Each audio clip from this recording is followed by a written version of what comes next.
Hola, buenos días, buenas tardes. Buenas tardes, tengan todos y todas. Bienvenidos a la clase del día de hoy. El día de hoy nos vamos a enfocar en una, un tema que se llama la teoría de los juegos.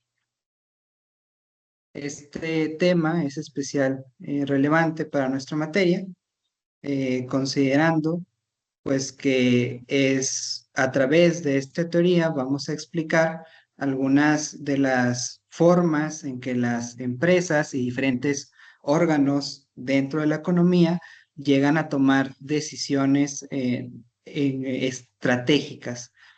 Entonces, como primer punto, pues vamos a introducirnos un poquito a lo que es precisamente la teoría de los juegos. La teoría de los juegos es fundamental para comprender cómo los individuos y las organizaciones toman decisiones estratégicas. Es una rama de las matemáticas y la economía que estudia en una decisión cuál es la elección más óptima de un individuo o de una organización.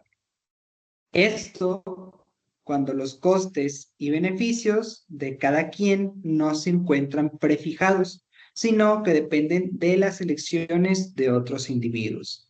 Como les decía, esta teoría de los juegos le sirve a los individuos, a los órganos que son relevantes dentro de la economía para tomar ciertas decisiones, tomando en consideración cuál es el gasto que van a realizar, obviamente pues el coste y el beneficio que van a obtener.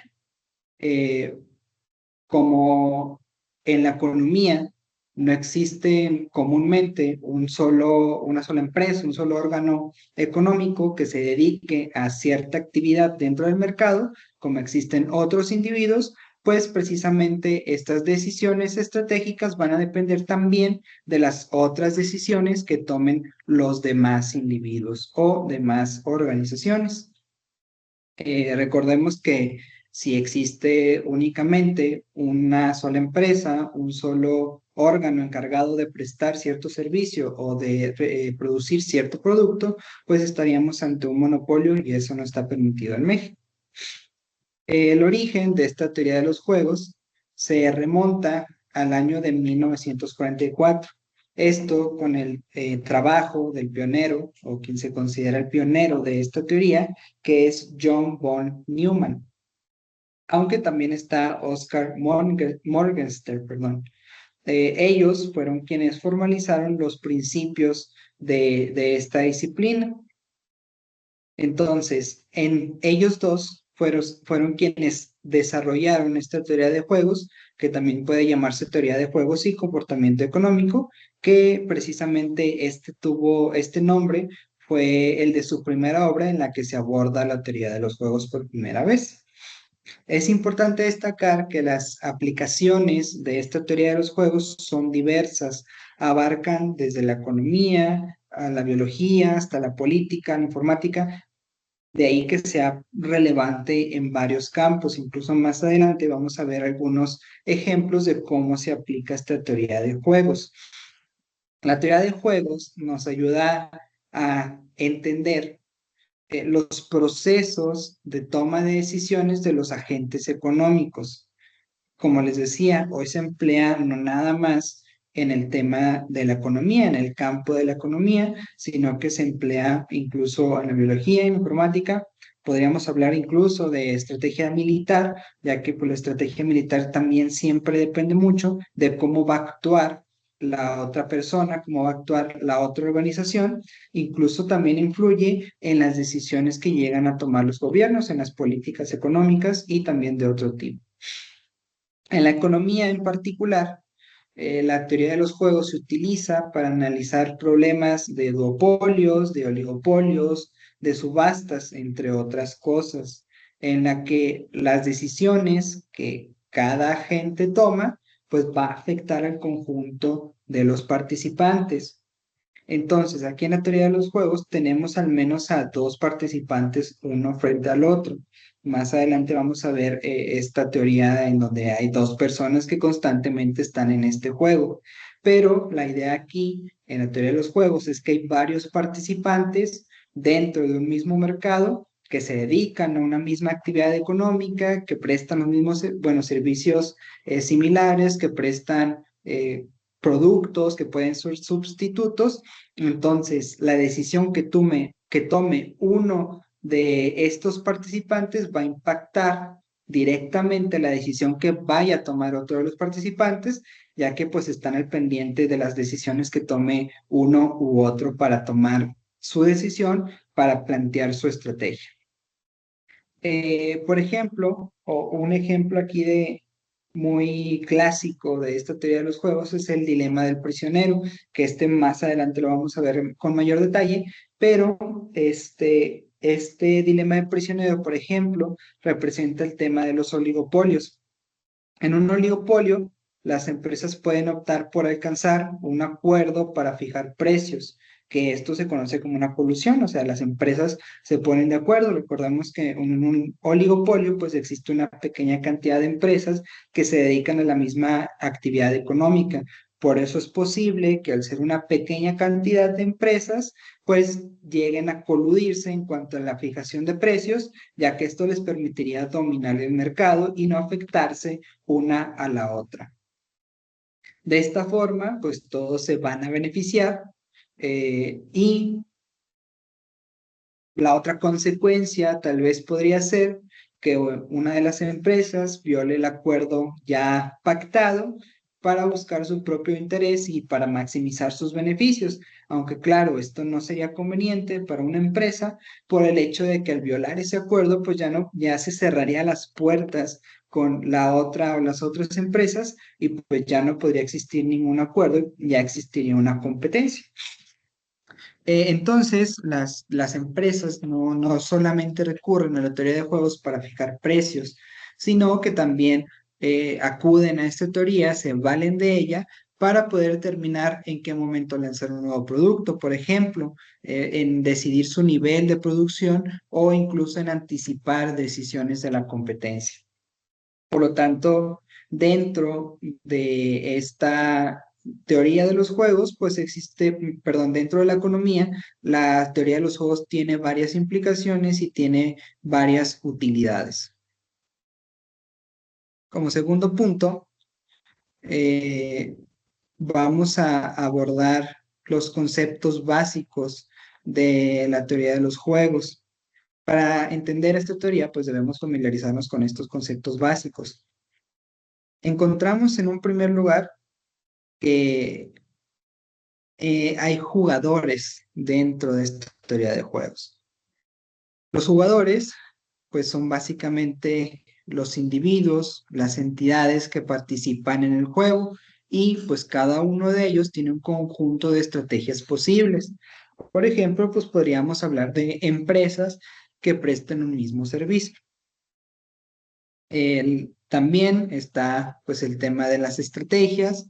Las estrategias son los planes de acción que los jugadores pueden seguir. Eh, También está el tema de las recompensas o pagos, que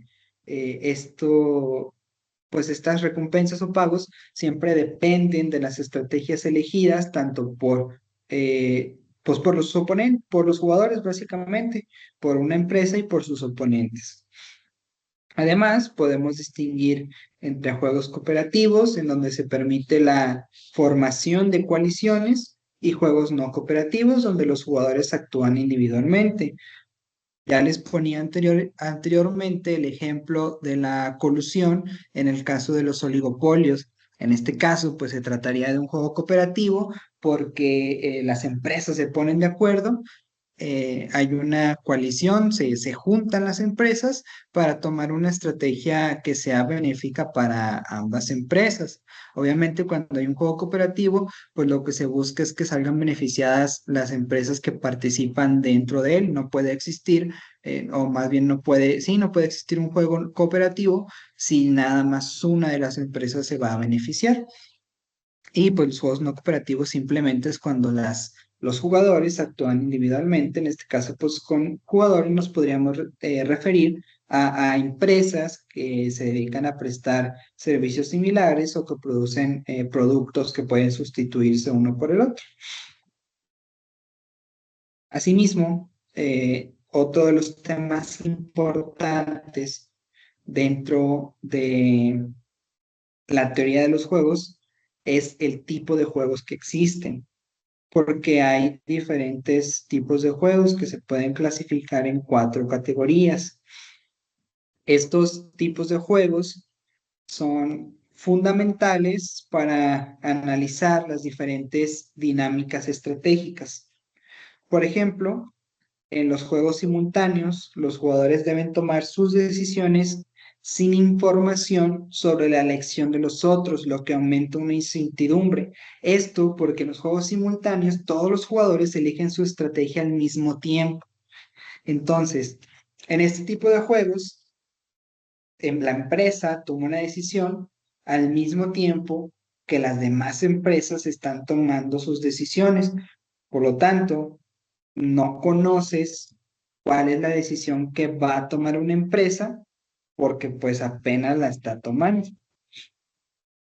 Como les digo, esto aumenta la incertidumbre y pues lo deja un poquito también al azar, más allá de la estrategia. Que por cierto, más adelante vamos a ver un tema de un juego simultáneo y vamos a ver cómo también un poquito la suerte, un poquito el azar interviene en este tipo en esta teoría, aunque claro, es en este tipo de juegos simultáneos cuando no conoces qué estrategia está llevando a cabo la empresa que es tu oponente, cuando no conoces cuál es la elección que va a tomar, porque pues aquí no tienes un factor que determine tu decisión, entonces puede que la decisión o la estrategia que vayas a tomar sea la correcta, sea la más benéfica para ti, o puede que no, dependiendo de la elección que tome la otra parte al mismo tiempo que tú. Por otro lado, en contraste, los juegos secuenciales permiten a los jugadores observar y responder a las elecciones previas, porque los jugadores en este caso eligen un orden en específico y ya conociendo las elecciones previas, ellos toman una estrategia. Entonces, pues es todo lo contrario al juego simultáneo. En el juego secuencial se toma una decisión con base en esas elecciones previas de las demás empresas. La empresa que va a tomar una decisión, pues ahora sí genera una estrategia con base en lo que ya hicieron las otras empresas. En los juegos de suma no cero, es posible que todos ganen o todos pierdan. Pues, por eso hay una mayor complejidad en el análisis de las empresas al momento de tomar una decisión en este tipo de juegos. Y los juegos de suma cero implican que un jugador gana y el otro pierde, dependiendo de la estrategia que hayan tomado la diferencia del juego del otro juego, pues aquí sí hay un ganador y un perdedor, en el otro puede que ambos pierdan o que ambos ganen, está esa posibilidad. Como siguiente punto, vamos a enfocarnos un poquito en el equilibrio de Nash, que es otro de los autores importantes dentro de esta teoría del juego y pues que generó otro concepto dentro del mismo que hizo pues que tuviéramos que ponernos un poquito a desarrollar más esta teoría por introducir este concepto nuevo. Obviamente, el equilibrio de Nash pues está nombrado en honor a John Nash, que es el matemático que creó este concepto, que es central en la teoría de juegos. Este concepto se define como un conjunto de estrategias en los cuales ningún jugador puede mejorar su resultado cambiando su estrategia de manera unilateral, asumiendo que los demás jugadores mantienen sus estrategias. Entonces, aquí, si uno de los jugadores quiere mejorar, más bien quiere cambiar su estrategia, esto no le va a producir un mejor resultado si los demás jugadores mantienen la misma estrategia. Por lo tanto, lo que él haga no va a traerle ningún beneficio porque pues, los demás mantienen su misma estrategia. Para comprender esto, vamos más adelante en la siguiente diapositiva a ver un ejemplo pues, que lo explica de manera muy clara. Este equilibrio es crucial porque nos permite predecir resultados estables en un juego estratégico. Como les decía, un ejemplo clásico es el dilema del prisionero, en donde dos individuos enfrentan la decisión de cooperar o traicionar al otro. Pero más adelante vamos a verlo de manera más detallada este ejemplo porque pues tiene varias implicaciones. En el equilibrio de Nash, la estrategia que elige cada uno de los participantes de un conflicto o juego es óptima, dada que la estrategia dada la estrategia que han elegido los demás, más bien. En otras palabras, nadie va a ganar si decide cambiar su estrategia bajo el supuesto de que los demás individuos no han cambiado la suya. Entonces, en este equilibrio, lo más conveniente para las empresas es mantener su estrategia, o bueno, más bien para los jugadores. Para los jugadores es más conveniente mantener su estrategia si los demás no han modificado tampoco su estrategia. Obviamente me refiero a empresas para tratar de aterrizarlo un poquito más al tema de la economía, pero vamos, en términos generales, pues se habla de jugadores, que son los participantes en esta teoría de juegos. En resumen, la idea principal de esta teoría es que mientras exista este equilibrio, no vas a obtener ningún beneficio si tú haces algo precisamente para modificar ese equilibrio que ya existe previamente. Cabe destacar que bajo el equilibrio de Nash no necesariamente se obtiene la mayor ganancia para todos los individuos o jugadores en conjunto. Solo se cumple que cada uno responde de manera óptima ante la estrategia de los demás. En muchos casos, a los individuos les gustaría poder alcanzar otro equilibrio con mayores ganancias, pero no lo logran debido a que enfrentan este riesgo a ser traicionados.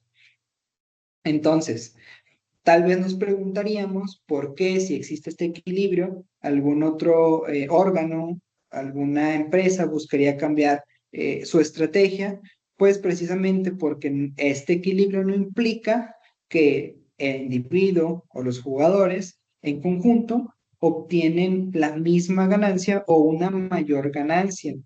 Por eso puede ocurrir que alguno de estos individuos o jugadores tenga esta intención de cambiar de estrategia, pero como lo dice este mismo equilibrio de Nash, no necesariamente vas a obtener un mayor beneficio. Y como les acabo de decir, una de las causas por las cuales no necesariamente se obtiene este beneficio es porque pues existe este riesgo a ser traicionado, considerando que como ya existe un equilibrio, hay empresas que ya están, bueno, hay individuos, hay jugadores que ya se encuentran cómodos con ese equilibrio, entonces no van a permitir que otro jugador o individuo venga a modificar algo que trastoque este equilibrio y pues que al final de cuentas les vaya a perjudicar a ellos. Esto es en cuanto al equilibrio de Nash. Les comentaba que existe un ejemplo que resume esta teoría.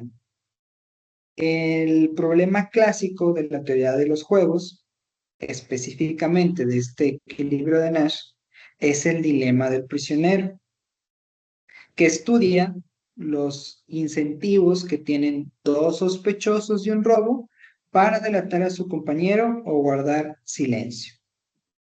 Básicamente, dos prisioneros deben decidir si confesar o no, y les dan diferentes opciones. Entonces, son dos ladrones que se encuentran en dos celdas separadas. Pueden confesar o no un robo que han cometido juntos. Si el primero de los ladrones delata a su cómplice y este no, es decir, el cómplice no lo delata, el cómplice va a ser condenado a una pena de 10 años de prisión y el primero va a ser liberado. Si el primero calla y el cómplice delata, va a ocurrir lo contrario. El primero va a recibir la pena de 10 años de prisión y el cómplice es quien va a salir libre. Si ambos confiesan, ambos serán condenados a 5 años. Si ambos niegan el robo, solo van a poder condenarlos durante un año por un cargo menor. Entonces, aquí existe un dilema para estas personas que les ofrecieron este trato, porque si confiesan, pueden llegar a afectar al otro, pero si el otro también confiesa, ambos van a salir beneficiados. El problema aquí es que si uno de los dos no confiesa, el que no confesó va a salir muy perjudicado. En cambio, si ambos niegan el robo, van a salir ambos beneficiados. Aquí la cuestión es que estas dos personas pues se encuentran separadas, se encuentran en celdas distintas, por lo tanto no pueden tomar una decisión en conjunto, no se pueden comunicar para tomar esta decisión. Entonces están también un poquito a ciegas, van a tomar una decisión sin conocer cuál es la decisión que va a tomar la otra persona. Recordemos que les comentaba que esto ocurre en estos juegos simultáneos. Entonces la estrategia que va a tomar uno o que va a tomar el otro, pues no va a depender de la estrategia que tome cualquiera de ellos porque no tienen conocimiento de esta estrategia. Entonces, aquí, como cada prisionero persigue su propio interés, como no sabe lo que va a hacer el otro, la estrategia más segura para el prisionero es delatar a su compañero, pues es la forma en que se va a asegurar una condena menor. Y es la única forma de asegurarlo, porque si no confiesa, puede obtener un año de pena, pero esto está superditado a que que la otra persona, que el cómplice, tampoco confiese. Entonces, la única forma segura para obtener una condena menor, pues es esta delatar a su compañero.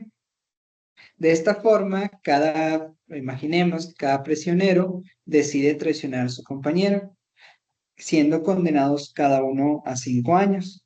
En este caso, eh, se va a alcanzar un equilibrio de Nash, en la que cada uno va a minimizar su posible pérdida, aunque la solución conjunta sea peor que si ambos cooperen, porque si ambos cooperan, van a recibir solamente un año de condena.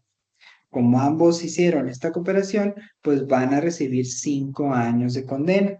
Como les decía, como nos decía en la diapositiva anterior, en el punto anterior, el hecho de que se logre este equilibrio no implica que se vaya a obtener un mayor beneficio, pero pues este equilibrio existe. En los negocios, un claro ejemplo de esto, de este dilema del prisionero, se puede utilizar a la hora de analizar una competencia. Por ejemplo, en un mercado con pocos competidores, cada empresa toma decisiones estratégicas sobre precios, sobre producción y sobre calidad. A la hora de hacerlo, considera la reacción de sus rivales. Siempre se pone en la piel de ellos para poder conocer mejor qué es lo que harían esos rivales y en qué punto encontraría un equilibrio de Nash. Entonces, también tiene implicaciones económicas, pero también puede tener, por ejemplo, implicaciones políticas, lo cual se utiliza mucho a nivel de negociaciones y especialmente en relaciones internacionales. Aquí, pues cada país va a considerar las acciones de los demás antes de tomar su propia decisión. Este equilibrio se alcanzaría cuando ningún país tendría incentivos para cambiar su posición o más bien su postura de manera unilateral. Entonces, este equilibrio básicamente se logra cuando, cuando uno de los individuos o jugadores ya no puede modificar o maximizar su beneficio al momento de modificar algo unilateralmente, sino que va a depender de lo que hagan todos los demás que forman parte de este juego.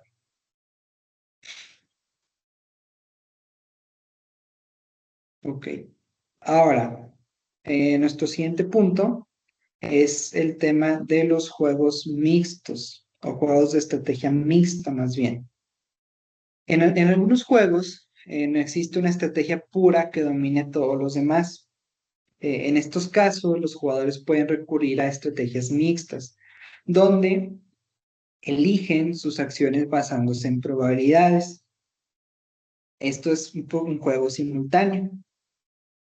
Un ejemplo clásico es el juego de piedra, papel o tijera, donde hay una opción dominante y los jugadores deben aleatorizar sus elecciones para evitar ser predecibles. Este tipo de análisis añade una capa de complejidad de la teoría de juegos y pues es útil en donde en situaciones donde la incertidumbre y la variabilidad son altas. Entonces, ¿qué pasa, por ejemplo, en el juego que les mencionaba de piedra, papel o tijera? En este caso, ambos sujetos, ambos jugadores van a tomar una decisión al mismo tiempo. Tú no sabes si el otro jugador va a poner piedra, va a poner papel o va a poner tijera. Simplemente, en ese momento, tú tomas tu decisión dependiendo de las posibles decisiones o estrategias que pueda tomar la otra persona, pero en realidad no tienes un conocimiento cierto de cuál va a ser su estrategia o su decisión. Las estrategias mixtas son analizadas en la teoría de juegos cuando no hay muchos equilibrios posibles. Más que nada esto ocurre en el caso de los juegos de coordinación. Otro ejemplo de estos es lo que se conoce como en la guerra, bueno, hay un ejemplo que se llama la guerra de los sexos. En este caso, una pareja discute sobre qué hacer el fin de semana. Ambos saben que quieren pasar el fin de semana juntos, pero no se ponen de acuerdo en qué hacer. El hombre prefiere ir a ver un combate de boxeo, mientras que la mujer prefiere quedarse, más bien ir de compras a un lugar, a una plaza. Por lo tanto, conocer aquí la estrategia del rival no te va a ayudar para conocer qué estrategia seguir y existe la posibilidad de que no se pueda alcanzar un equilibrio. La manera de resolver este dilema es a través del uso de estrategias mixtas en las que nos fijamos en la probabilidad de que nuestro oponente elija una u otra estrategia y valorar nuestros pagos dada esa probabilidad. Entonces, aquí tienes conocimiento de qué estrategia puede llegar a tomar eh, la otra parte, pero en realidad existe una probabilidad de que elija otra estrategia. Entonces, aquí hablamos de probabilidades. No necesariamente el otro jugador va a tomar la estrategia que tú estás pensando. Más bien, existe una probabilidad de que tome la estrategia que tú estás pensando. Como existen probabilidades, pues no se puede tomar una estrategia como si fuera un juego simultáneo o como si fuera un juego, un juego secuencial, porque no se trata ni de uno ni de otro. Recordemos que en el juego secuencial ya conoces la estrategia y con base en esa estrategia tomas una decisión tú creas tu propia estrategia con base en ella. Y en un juego simultáneo se toman las decisiones, se toman las estrategias al mismo tiempo.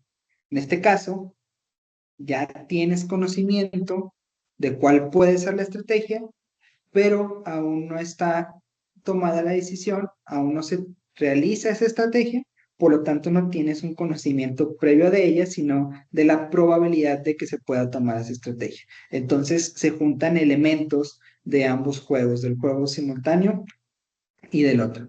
Entonces, por eso se llama juegos mixtos. Al lado de estos juegos de estrategia mixta están los juegos repetidos y reputación. Los juegos repetidos son aquellos que se juegan múltiples veces, permitiendo a los jugadores aprender y ajustar sus estrategias basándose en interacciones previas. En estos juegos de estrategias de equilibrio, como por ejemplo la famosa frase ojo por ojo, pueden fomentar la cooperación sostenida. Además, aquí la reputación juega un papel crucial, ya que las decisiones pasadas de un jugador pueden influir en las expectativas y comportamientos futuros de otros jugadores.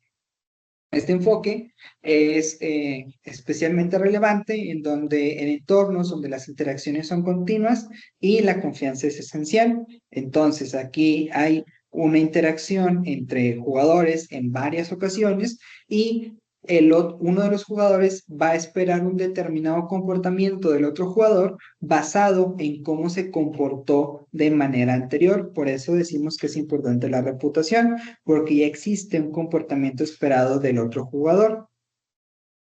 En la teoría de los juegos, pues un juego repetido, este, un juego repetido es un juego en forma extensiva que consiste en un cierto número de repeticiones de un juego base que es llamado un juego de etapa. El juego suele ser de dos jugadores. Eh, Aunque claro, pueden intervenir más, pero normalmente es de dos jugadores. Capta la idea de que un jugador tendrá que tener en cuenta el impacto de su acción actual sobre las acciones futuras de otros jugadores, lo cual, ya les dije, se llama reputación. La presencia de diferentes equilibrios se debe a la amenaza de las represalias, que es real, ya que se va a jugar el juego de nuevo con la misma persona. Como les decía, tú realizas determinada estrategia, llevas a cabo cierta estrategia, el otro jugador va a esperar que en otra situación lleves a cabo esa misma estrategia o algo similar, espera de ti un comportamiento. Por eso hay una reputación. Si no tomas esa decisión, si no sigues ese comportamiento esperado, pues es muy probable que posteriormente existe una represalia porque vas a seguir jugando el mismo juego con esa misma persona, con ese mismo jugador. Es por ello que gracias este, a este tipo de juego, pues puede existir una coordinación entre las empresas que buscan mantener un mismo comportamiento dentro del juego. Ya para terminar con este tema, podemos concluir que la teoría de los juegos tiene una amplia gama de aplicaciones diversas en diferentes campos. En economía se utiliza para analizar mercados, diseñar subastas. En biología nos puede ayudar a entender las estrategias evolutivas de diferentes especies. En política nos informa sobre estrategias electorales y procesos de negociación. En computación, por ejemplo, es fundamental para diseñar algoritmos, para desarrollar inteligencia artificial, y pues esta versatilidad nos demuestra la importancia de esta teoría de juegos, que pues al final es una herramienta para la toma de decisiones estratégicas en múltiples contextos. Prácticamente, pues con esta conclusión terminamos el tema del día de hoy y con ello también la clase del día de hoy. No sé si hasta aquí haya alguna pregunta, los escucho.